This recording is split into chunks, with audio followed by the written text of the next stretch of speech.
Эерэг бодол, эерэг сэтгэл зүй таны амьдралыг сайн сайхан руу хөтлөнө. Эерэг подкастын шинэ дугаар эхлэхэд бэлэн боллоо.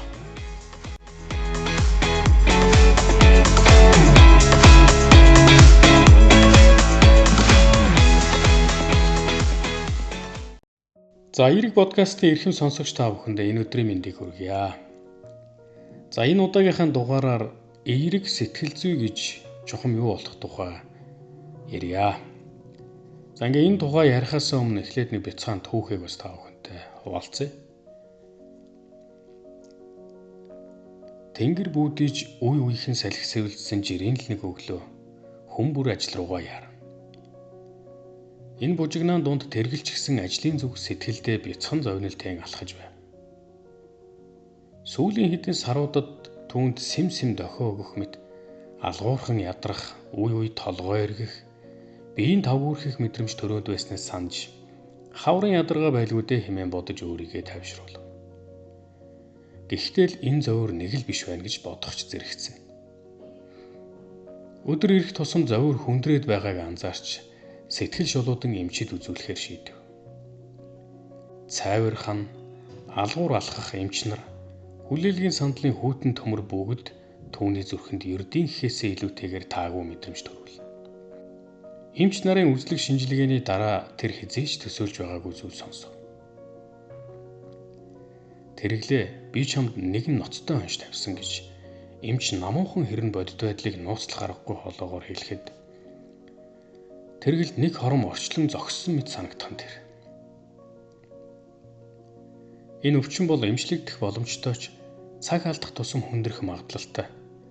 Хүн бүр эрт урьдчилан сэргийлэх үүслэгт хамрагдаж байхад л ийм зүйлсээс зайлсхийх боломжтой байдаг юм шүү хэмээн эмчийн үг үргэлжилсэн нь түүнийг гүн бодолд автууллаа. Тэргэл амьдралдаа урд өмнө өөрийгөө анхаарч эрүүл мэндэ чухалчилж байгаагүйгээ ухаарав. Бие махбод зүгээр л нэг багаж мэт бус. Харин өөрийнх нь амьдралыг хадгалан хамгаалж буй үнэт эрдэнэ байж идгийг ч бодож амжив. Энэ мөчөөс эхэлж түүний хувьд амьдралын жижиг мөчүүд ч дэндүү үнцэнтэй санагдах болсон. За, энэ түүхээс бид нар юу ойлгож авах ёстой вэ гэхээр бид сэтгэл зүйн асуудалтай ч ийм хайн ганддаг. Амьдрал болоод л байна.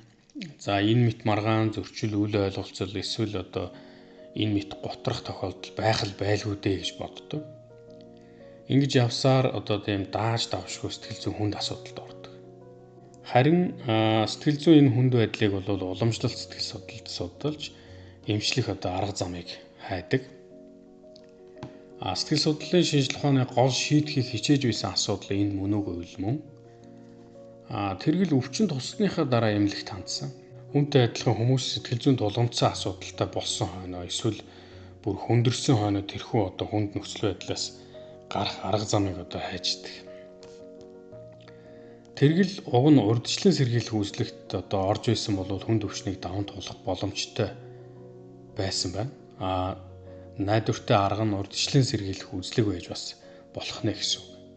Үүнтэй ижилхэн сэтгэл зүйн асуудлыг хүндэрсэн хойно нь биш урьдчилан сэргийлж бас болох юм байна гэдэг ойлголт явж. Магадгүй сэтгэл зүйн хувьд дөнгөж ихний шинж тэмдэг илэрхэд л энэ асуудлыг тэр даруйд нь шийдэх ёстой гэсэн үг байна. Харин яаж? Бид эрүүл байгаа бие ямар нэгэн өвчнөөс урьдчилан сэргийлэх нэг чухал арга бол баглаагаа дэмжих. Тэгвэл сэтгэл зүйн асуудлаас урьдчилан сэргийлэх бас нэг найдвартай арга бол сэтгэл зүйн дархлаа байж болно гэсэн үг. Тэгвэл сэтгэл зүйн дархлааг хэрхэн дэмжих вэ гэж. За, энэ бол сэтгэл зүйн хувьд хүнд асуудалтай нүүр тулахаас өмнө эерэг сэтгэл зүйг бий болгох арга зам юмаа гэж. Эерэг сэтгэл зүйг өөртөө бий болгосноор одоогийн амьдралаа аз жаргалтай болгохоос гадна ирээдүйд үүсч болзошгүй сэтгэл зүйн хүндрэл бэрхшээлээс өөрийгөө бүрэн хамгаалах боломжтой. Эерэг сэтгэл зүйтэй байснаар биеийн эрүүл мэндэд ч бас эерэг нөлөө үзүүлдэг нь бас олон судалгаагаар батлагдсан байдаг. За, ингээд энэ талаар ярилцъя гэж бодож байна. За, эерэг сэтгэл судлал нь хүний амьдралын сайн сайхан байдал, аз жаргал, сэтгэл ханамж, өдөр тутамдаа хөгжих, амжилттай байх боломжийг сэтгэл зүйн талаас нь судалдаг юм шинжлэх ухаан гэж. За. Тэгэхээр энэхүү одоо талбар бол хүнийг одоо дивжин дээшлэх, цэцэглэн хөгжих, за сэтгэл зүйн хувьд өөдрөг байх боломжийг олгох, за мөн утга учиртай амьдралыг бий болгох юм зорилготой байдаг. За хүний сэтгэл зүйн сул талд бустай дагуу тал дээр төвлөрж эмгэг асуудал бэрхшээлийг бус, за аз жаргал, сайн сайхан байдлыг хөгжүүлж төлөвшүүлнэ гэсэн үг. Өөрөөр хэлэх юм бол сэтгэл зүйн хувьд дундаж байгаа хүний сэтгэл зүйг агуу хүчрэхэг, аз жаргалтай нэгэн болгоход нь чиглэнэ гэсэн үг л дээ. За уламжлалт сэтгэл судлал, эерэг сэтгэл судлалын ялгааг одоо бас тайлбарлая. За энэ дэлгэцэн дээр зураг харагдаж байгаа бах тийм ээ. Тэгэхээр нэг юм хэрчин байна. За энэ хасах тав нь бол манай одоо нийгэмдэх сэтгэл зүйн тулгамдсан асуудалтай сэтгцийн одоо эмгэг байдаг юм уу ямар нэг өөрчлөлттэй байгаа ийм хэсэг гэсэн үг. За нэмэх тав нь бол илүү их аз жаргалтай амьдралын сайн сайхныг мэдэрч байгаа нэг юм хэсэг хүмүүсийг төлөөлж байгаа гэсэн үг. Харин тэг нь бол сэтгцийн эрүүл мэндийн болон сэтгэл зүйн тулгамдсан асуудалгүй одоо хэвийн буюу одоо тийм ердийн одоо сэтгэл зүйтэй одоо зохих төвшөнд дууралдаг, зохих төвшөнд одоо гунигэлдэг, баярлдаг гэх мэтчлэн. За ийм хэсэг бүлэг хүмүүсийг төлөөлж байгаа нь тэг нь. За үүнээс үзэхэд уламжлалт сэтгэл судлалд бол хасах тавд байгаа хүмүүсийг тэг рүү одоо аваачаад чиглэдэг. За мөн одоо тэг дээр байгаа хүмүүсийг хасах тав руу одоо шилжүүлэхгүй байхад чиглэнэ гэсэн үг. За уг нь олдог бол тэг дээр зогсох биш тийм ээ. Бүр ингээд нэмэх рүүгээ тэмүүлэх ёстой. Тийм хүмүүсийн тоог бас нэмэгдүүлэхэд анхаарах ёстой. За энийг бол эерэг сэтгэл судлалд судалдаг гэж хэлэх гээд байна. За уламжлалт сэтгэл судлалд хүний сэтгцийн эмгэг, өөрчлөлт, сэтгэл зүйн тулгамдсан асуудалд илүүтэй төвлөрч түүнийг эмчлэх, ангаах, урьдчилан сэргийлэхэд анхаарлаа хандуулдаг бол эерэг сэтгэл судлалын үндсэн үзэл санаа бол хүн одоо байгаагаас хэрхэн сайжирч аз жаргалтай сайн сайхан амьдралыг бий болгох асуудалд илүүтэй төвлөрдгөөрөө бас их тийм чухал юм шинэ юм шиг хандлага. Тэгээ бас сэтгэл судлалын одоо шинжлэх ухаанд оруулсан чухал хувь нэмэр гэж үздэг. За энэ одоо салбарыг бол анх Америкийн сэтгэл судлаач Мартин Селигман гэдэг эрдэмтэн хөгжүүлж за бүтээл төрүүл гаргасан байдаг. Тэрээр бол Америкийн сэтгэл судлаачдын нийгэмлэгийн ерөнхийлөгчөөр ажиллаж байгаа хугацаанд энэ салбарын судалгаа шинжилгээ бас нэлээд одоо өндөр түвшинд гаргаж хөгжүүлэхэд маш их дэмжлэг үзүүлж ажилласан хүн гэж одоо үздэг. Тэгэхээр Америк болон барууны орнуудад одоо эерэг сэтгэл судлалыг дан ганц positive гэдэг үгээр хэлэхээс гадна одоо flourishing, happiness, well-being, the good life гэх мэтчлэн одоо цэцэглэн хөгжих, аз жаргал, сайн сайхан байдал, сайн сайхан амьдрал гэх мэт ийм үгнүүдийг төлөөлүүлэн ойлгох нь бол түгээмэл байдаг. Тэгээ би бас нэг зүйлийг хэлье. Энэ одоо сүүлийн хэдхэн жилийн 30-40 жилийн хугацаанд гарч ирсэн цааш нь ойлголт бол бас биш. Өмнө бүр манай эртний өмнөх үед ч бас яригдчихсэн юм ойлголт. За бидний сайн одоо мэдих сонсч ирсэн Аристотелийн одоо бас үзэл санаанууд дээр гарч ирж ирсэн эвдемоник гэдэг ойлголт байдаг. Эвдемоник. За энэ юу гэсэн үг юм бэ гэхээр хүний сэтгэл зүйн гүнд байх одоо тэр аз жаргал сайн сайхан амьдралын төлөөх тэмүүлэл гэж. За энэ бол эвдемоник гэдэг энэ одоо зүйлээр илэрдэг. За хүний оршихуй хамгийн дээд хүсэл бол аз жаргал сайн сайхан байдал юм а гэж үздэг. Энэ үзэл санаан дээр. За хүний сэтгэл зүйн дотоод байх хамгийн одоо сайхан чанарын хослол нэгдэлч гэж одоо хэлж болохоор за товчхондоо сайхан сэтгэлтэй бурханлаг одоо тийм хүний одоо сэтгэл зүйн онцлог шинж юм уу да гэж. За эвдемоникийн нэг гол онцлог бол энэ нь төр зуурын одоо баяр баясгал таашаал болвол биш. За амьдралын төрштэй амьдралыг бүхэлдэн доктортой урт удаан хугацаанд аз жаргалтай, утга учиртай байлгахад чиглүүлдэг гэж үздэг. За эерэг сэтгэл судлаачид хүний одоо сайн сайхан байдал нөлөөлж болох хэд хэдэн хүчин зүйлийг тодорхойлсон байдаг. Тухайлбал аав ээж, хань ижил, үр хүүхэд, найз нөхөд, хамт олон за тэгээ олон нийттэй эерэг харилцаа холбоотой байх, сайн дурын үйл хэрэгт одоо оролцдог байх, дасгал хөдөлгөөн, бясалгал, за хүний тийм сайн сайхан итгэл үнэмшил, За тодорхой тийм зан үйлүүд нь хүний сайн сайхан байдлыг нэмэгдүүлдэг одоо тийм их усүрүүд юм а гэж үздэг. За гол нь одоо эдгээр нь тогтвортой байх нь хамгийн чухал. Хүний урт удаан хугацааны сайн сайхан байдал тууштай нөлөөлдөг байх ёстой гэж үзэж байгаа. Тэгэхээр эднэр бол дээр дурдсан юм их сурвалжууд гэж хэлж болно. За харамсалтай зарим тохиолдолд хүний өөрийн сайн сайхан байдал нөлөөлөгч их усүр үгүй болох үед маш хүнд одоо сэтгэл зүйн хохирол амсдаг. Тухайлбал хайртай дотны хүний алдах нь одоо сэтгэл зүйн хувьд нөхөж баршгүй хүнд гарц хохирлыг одоо бас бий болгодог. За энэ хүндрэлээс гарахад эргээд эерэг сэтгэл зүйн дэмжлэгийн ачаар одоо түүнийг даван туулах боломжууд бас байдаг. Жишээ нь одоо биеийн дасгал хөдөлгөөн, сайн дурын оролцоо, итгэл үнэмшил одоо бясалгал зэрэг байж болно гэсэн үг. За өнөөдрийн бидний сэтгэл зүйн сайн сайхан байдал шууд нөлөө үзүүлдэг гэж итгэж байгаа эд хөрөнгө, алдар нэр, үнэн хэрэгтэй хоёр ажлыг өгдөг ч гэсэн эд хөрөнгөө алдах, за үгүй ирэх, нэр алдраас буух зэрэг тохиолдлууд байдаг нь сэтгэл зүйн сайн сайхан байдал бас одоо сөргөөр нөлөөлдөг. Тэгэхээр энэ эд баялагч гэдэг юм алдар нэр гэдэг зүйл бол хүний амьдралын одоо сайн сайхан байдал, аз жаргалтай байдлын тогтвортой их усүр бол одоо биш юм а гэж үздэг. За мөн үүнд одоо хүн бас тэгээ ханана гэж байхгүй. Тэгээд улмал одоо ихийг олох хүсэл оргилдог. За тэгээ үүнээс үүдэж аз жаргалгүй байдлын шалтгаанч бас бий болж сөргөөр нөлөөлж эхэлдэг. За эерэг сэтгэл зүйг төлөвшүүлэхэд хувь хүн өөрийн зан чанарын давуу талыг тодорхойлж түүнийг ухамсарлаж ойлгох асуудал бол их чухал байдаг. Тэгэхээр өөрийгөө бас тодорхой хэмжээнд таньж мэдхээс эхэлнэ гэсэн үг. За ингэснээр сайн сайхан байдлыг бий болгож за утга учиртай амьдрах тийм боломжийг одоо бүрдүүлнэ л гэж үзэх гээд байна. Тэгэхээр яг эерэг сэтгэл судлал ер нь эерэг сэтгэл зүй гэж юу юм бэ гэдэг талаар би бас ганц нэг өгүүлбэрийг тодорхой их сурвалжуудын дурдснаар бас таахын танилцуулъя. За тэгэхээр эерэг сэтгэл судлал нь хүний хүч чадал, нөөц боломж, давуу чанаруудыг шинжлэх ухаанчаар судалдаг.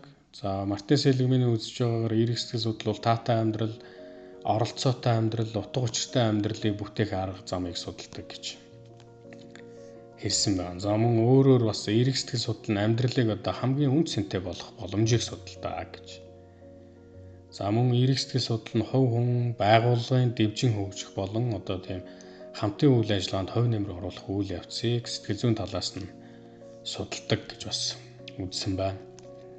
За мөн одоо эерэг сэтгэл судлал нь хүмүүсийн давуу талыг олж илрүүлэх, тэдний эерэг үйл ажиллагааг дэмжин хөгжүүлэх боломжийг одоо шинжлэх ухаан болон хэрэглээ практик талаас нь судалдаг юм салбар юм а. Гэх мэтлэнгээр олон юм тодорхойлтод байгаа. Тэгэхээр энэ талаасаа бол хүний одоо тийм боломжтой, нөөцтэй байгаа, давуу байгаа, эерэг байгаа ийм талууд дээр нь төвлөрч аливаа одоо амжилтанд хүрэх, за аль эсвэл илүү их аз жаргалтай амар тайван байх ийм боломжийг л олгож ийн гэсэн үг л дээ. Тэгэхээр би зүгээр эндээс юу хэлэх гээд байгаа гэхээр бидний энэ одоо шаналж байгаа, зовж байгаа, аль эсвэл ийм гонигтай байгаа янз бүрийн зүйлүүд мэдээж одоо заримдаа бол ялтчгүй бодит орчноос шалтгаалж ийм болдог.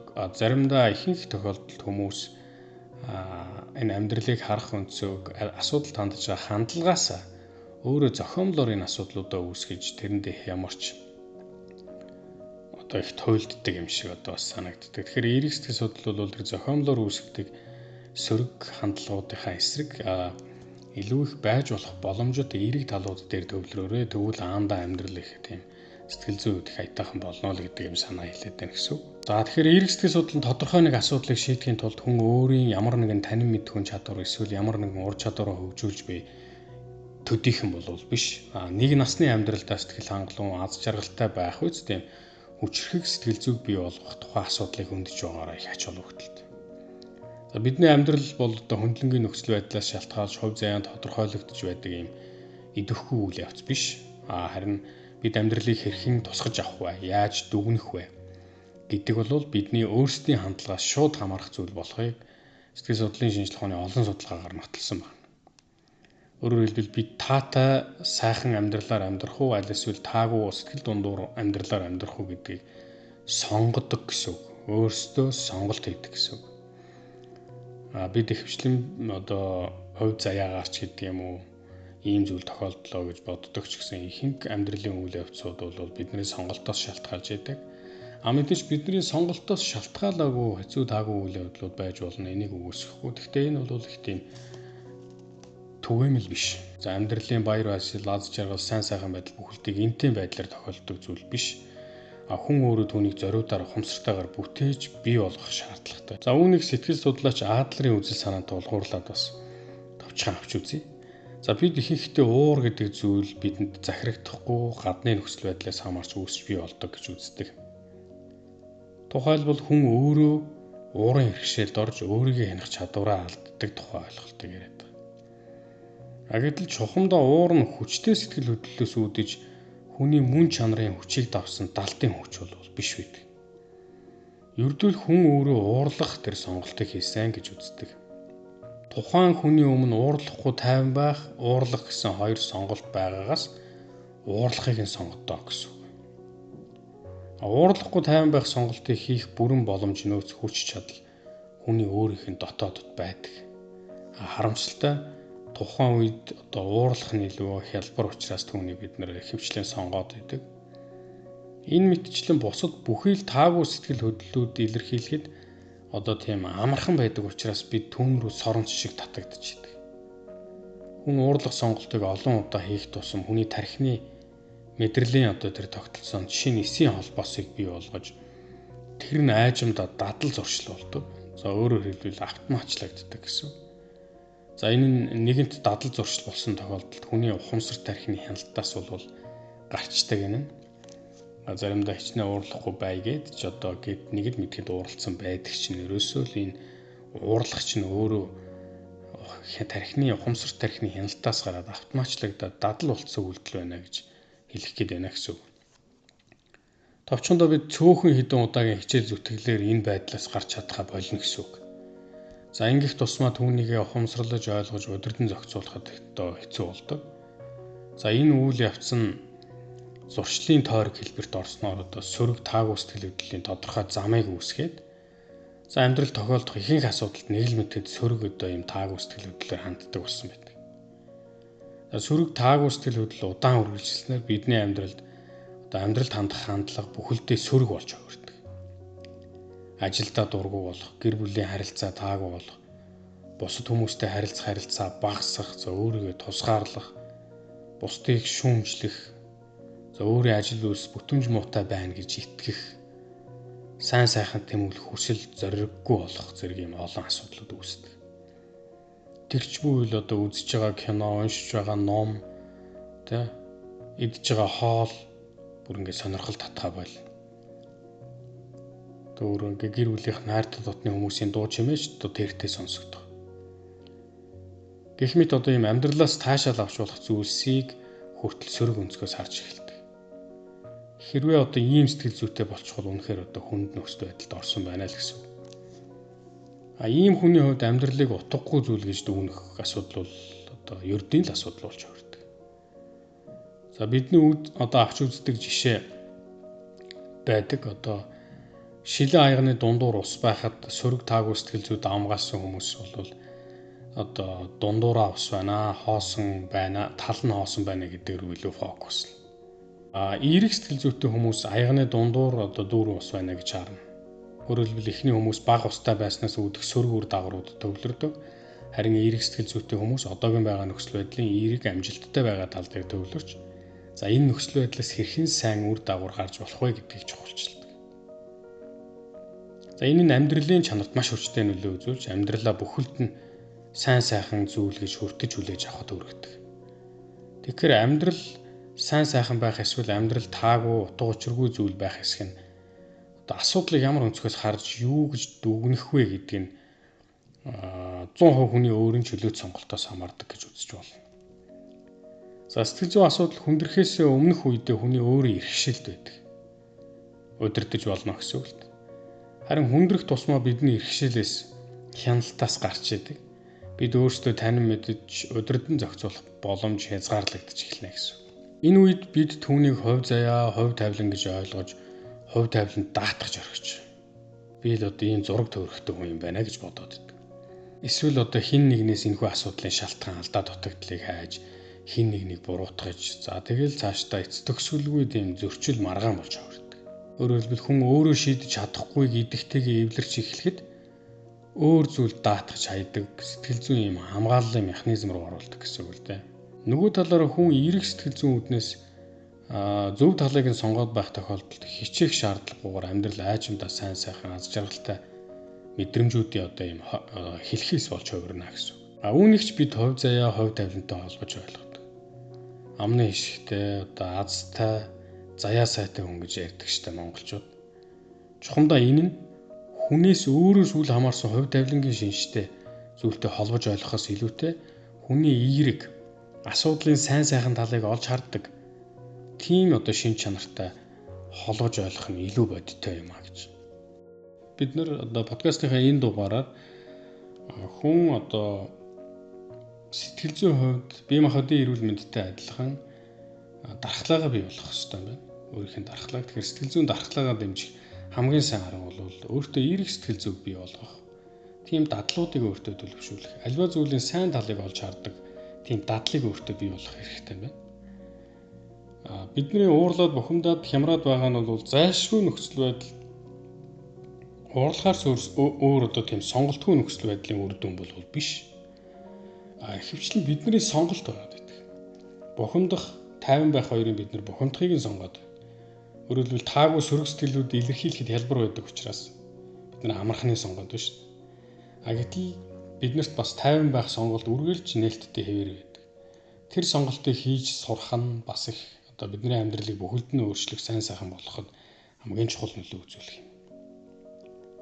Тэгэхээр бид нар бол ийм чөлөөт сонголтын дунд амьдарч байгаа. Бид нар өмнөх подкастын дугаараар ярьж байсан. Хүн төрөлхтөн өмнө одоо ийм ажил дүрийн бужигнсан орчин үеийн нийгэм шиг нийгэм үүсч бий болоогүй байхад одоо магадгүй 20-30 мянган жилийн өмнө 40-50 мянган жилийн өмнө 50-60 мянган жилийн өмнө хүн гэдэг амьтны тэр стресс бухимдал бол байглаасаа үүсдэг. Тэрийг нь зохицуулж идэг байгалийн систем хүний тархинд бас байсан. Тэгэхээр хүн зориудаар стрессээ тайлах шаардлагагүй байсан. Одоо энэ сүүлийн 500 жилд одоо ажил дүрийн хувьсгалын үед маш олон сэтгэл зүйн хүнд асуудлууд үүсч бий болсон. Энэ нь бидэнд нөлөөлөх зүйлсийн тоо маш их болсон. Бидний бодох шаардлагатай зүйлийн тоо маш их болсон.